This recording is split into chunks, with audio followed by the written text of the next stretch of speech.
అమ్మ ఇక లేరు. అమ్మ ప్రభు సన్నిధికి చేరుకున్నారు. అమ్మా నిన్ను మించిన బంధం ఏదియులేదే, లోకంలో ఈ తీయని బంధం కానరాలేదే. ఎడబాచినప్పుడు ఎంతో దుఃఖం వస్తుంది. మా తల్లి మా 4 పిల్లల కోసం ఎంతో ప్రార్థన చేసింది. అంతేకాకుండా దేవుని పిల్లల కొరకు ప్రార్థన చేసింది.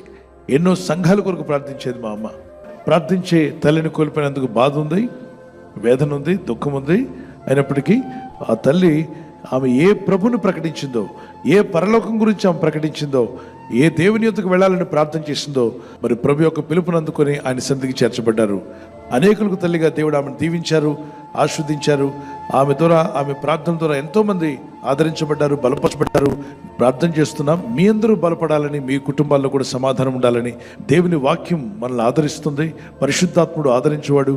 నిరీక్షణ లేని ఇతరుల వరే మీరు దుఃఖపడకండి.